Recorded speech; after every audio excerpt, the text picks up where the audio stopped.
And it's Indiana in the Morning, presented by First Commonwealth Bank. It's WCCS, AM 1160 and FM 101.1. And we have had the chance this week to catch up with a number of different folks who will be involved this weekend in the Northern Appalachian Folk Festival.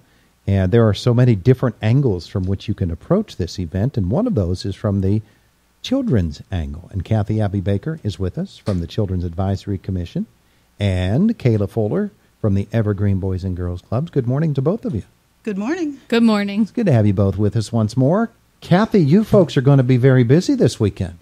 Yes, we are. We have 2 days worth of Children's Alley activities, both days, downtown Indiana.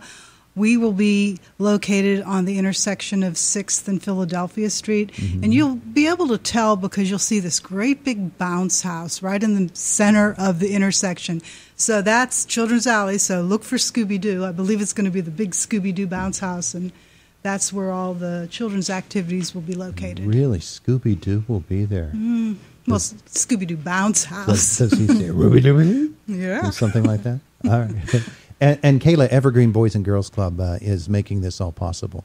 Yes, Evergreen Boys and Girls Club will be there with Kathy and the Children's Advisory Commission. We'll be running carnival games as well as face painting, and we're doing the Kindness Rocks painting. The Kindness Rocks, we've heard about these having come up here very recently, and what a movement this is around Indiana County. Is Evergreen Boys and Girls Club involved in those as a general rule? At this point, not really. We haven't done the rocks yet. So this is our first go at it, but we've seen a lot on Facebook with all the different posts. So. Yeah. Well, we were saying the other day, we just hope people aren't throwing them. But I don't think that's the whole aim of it, is it, Kathy? No, the whole aim of it is, I mean, I've seen these rocks, they come in all kinds of sizes, and people can get very, very creative with them. They paint pictures on them.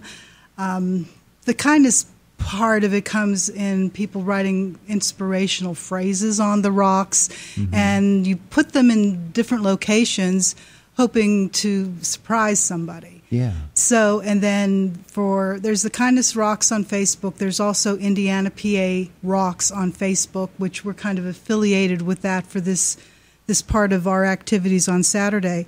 So what we're hoping to do is the kids, well, I'm sure there will be some adults too that will be painting these rocks, take them with them, and put them in locations. You don't put them in people's yards. You stay off of private property. You put them in public places. A lot of times they're out on trails in the different parks and places like that. And hopefully somebody will stumble upon your fantastic-looking rock with a beautiful picture or an inspirational saying. They take a picture of it, and then they post it on Facebook. So it's kind of, like the history of where your rock goes. Sure. And it becomes viral. Yes. And, well, that's the aim of it anyway. We hope so. Yeah, well, that's a wonderful idea and a great way to get kids engaged. Oh yeah, in those sorts of activities, and sure. So we look forward to something like that. There are many different kinds of activities. I'm looking at the list of things that will be there. My goodness, you folks are. I said you're going to be busy. You're going to be more than busy. I mean, well, we have a photo booth, an op. People can. There's a backdrop of Children's Alley, and people can get their pictures taken. There's props and all that kind of thing. We have some other crafts going on with popsicle sticks and foxes and animal figures and glue, that kind of creative thing. And then, of course, the carnival games. Yeah. And Kayla, the things that she's describing are some of the things I'm sure that you get into with Evergreen Boys and Girls Clubs in your programs. Oh, correct. Yeah. We do a lot of different activities with the kids, including enrichment activities based around STEAM, science, technology, engineering, arts, and math. We incorporate the arts into our program as much as we can. So this will tag right along with what we do in the after-school and summer program. Yeah. Now, are those programs up and running now early in this school year? Yes, we started on Tuesday. Did you? One of our sites actually started last week, so we are up and moving at all 6 of our sites. Yeah. So you've got 6 schools in which you're involved. We have 5 schools, but we have a club site at Blairsville and at Salzburg, so that makes up our 6th. Okay. We also run at Homer Center, Penns Manor, Purchase Line, and United. And any idea how many kids are involved in it right now at this point? Right now, our numbers are we still have kids signing up every day, Sure. so it's a little hard to say, but I would say probably throughout all of our 6 sites, we're probably serving at least 500 kids, if not more. Wow. And people coming to the Northern Appalachian Folk Festival will obviously be able to learn about how their kid can become involved if they're not already. Correct. Yeah. We'll have member applications there, and our site directors will be there throughout the day, so they'll be able to give parents and members more information. Yeah. Well, what a wonderful thing for kids to be involved in as we look forward to this event this weekend, and then for you folks, an entire school year and then beyond. Mm-hmm. Yeah, yeah. Well, Kathy, I'm looking at these activities: a spin wheel, a beanbag toss with cans, milk, jugs with rings, plinko. Plinko. Mm-hmm. Wow, just like on Price is Right. Well, that was actually, the Evergreen is providing all of the carnival games. CAC's doing the crafts. Yeah, well, I was just wondering how many of those things you have actually done. Have you tried the games? Does Kayla let you?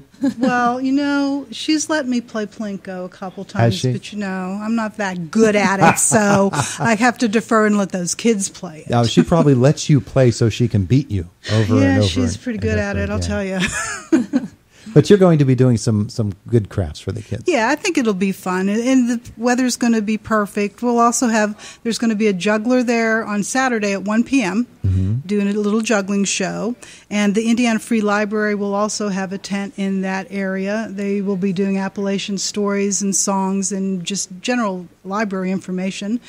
One thing I'm really excited about, and I'm sure you've heard about this, is the Woodmobile that's coming. I mean, I know David's been talking about wood, and he's thrilled about it. That's can't part wait. of the theme of that of this year's Appalachian Folk Festival. But if you take a look at that Woodmobile, I encourage everybody, if nothing else, come and see the Woodmobile. It's a great big trailer. You walk in, and it shows all these different panels of the history of hardwoods in Pennsylvania and careers that you can have, different things that are made out of wood, and it's quite the industry. And I think we sometimes lose sight of the fact that we are basically in the middle of the mountains, or on the outskirts of the mountains. There's wood all over. Wood has kind of built this country, and wood is a livelihood for a lot of people around here. And kids, I think especially, will just have a good time just walking up into that Woodmobile and just having the experience. Yeah. Now the Woodmobile is going to arrive on Saturday morning. So Yes. if you're going tomorrow night, it won't be here yet, but No. it's coming on Saturday morning. Saturday morning. Be there for the rest of the Yep, event. it'll be there for the entire festival, Saturday and Yeah. Sunday. I like the fact that the kids will have a chance through the educational programs to learn about that industry and about the Appalachian region as a whole. Experience the stories, as you said, the music. For these kids who are not used to hearing that type of music, I would guess. There's something for everybody at this festival. I Yeah. mean, come and stay all day. Music, food, all the children's activities, the educational stuff, the Liars contest on Saturday, which I think is a really interesting. The Liars contest. The Liars contest. We don't want the kids exposed to that, do we? Well, I don't know about that, because it would be a good model for storytelling, because one man's lie is another one's tall tale, right? Or a fable. That's things. That's how things go, and Sure. people get creative. Sure. It's interesting. Yeah. Well, sure. All of that comes together to make for a very great experience for kids, even as the adults are enjoying what they enjoy at the festival. The kids will have something that's geared just at them too. Sure. Sometimes, and Kayla, you can speak to this. Sometimes we forget that as mom and dad are enjoying this or that activity that they enjoy so much, that the kids really don't understand what's so appealing about it for them. And events such as this are really the kinds of things that sort of open their eyes to the fact that it's not the narrow world that they've been exposed to, but there's a much big, brighter, wider world out there. Oh, most certainly. We've exposed our kids to many different things that their parents have experienced, and it's opened some of their eyes. Yeah, yeah. When you do the after schools, do kids get a chance to meet folks from other walks of life? Yes, to an extent. This past summer, we just had the Yellow Creek program into our program, as well as, that was Lisa Meadows. And we also had a food nutrition program come in and do different activities with kids and different foods from around the world, and they got to experience them. Did Lisa have her talking birds? I believe she did at one of our programs. Yeah, Lisa and her talking birds are amazing. And I say that because Kathy has with her today a squirrel. You brought a squirrel with you. Can everybody see this squirrel? Hold it. Yeah, she holds it right up to the microphone for everybody to see it. Well, if you've seen any of the advertising for the Appalachian Folk Festival, you see that there is a really cool squirrel that's playing a guitar. Well, this squirrel right here is for the Children's Alley, and he's, or she, I can't really tell, is holding a nut, and this squirrel will be there. It's a hand puppet. There you go. Actually, and you actually do that very, very well. It looks quite natural.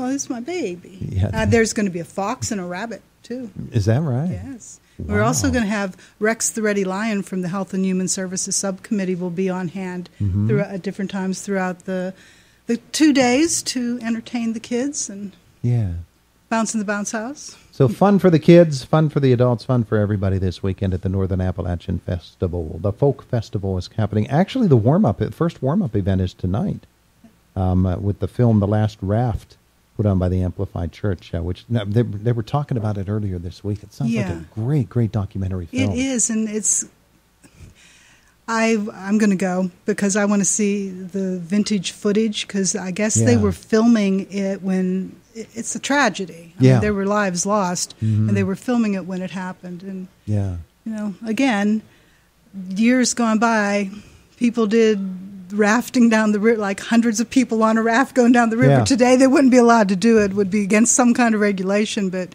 this is a story. This is a story that probably hardly anybody knows about. Right. But it's a true event that happened back in the 1930s. Am I saying 1930s? Am I correct? I'm not sure the date. Early in the century. Find out tonight when you see The Last Raft, the first event, warm-up event for the Northern Appalachian Folk Festival. Ladies, thanks for coming in to visit with us today. We appreciate that. You're welcome. Oh, thank you. It is Indiana in the Morning, presented by First Commonwealth Bank. It's WCCS, AM 1160 and FM 101.1. Good morning to you. Headed toward the top of the hour, and the Brian Kilmeade Show is on the way.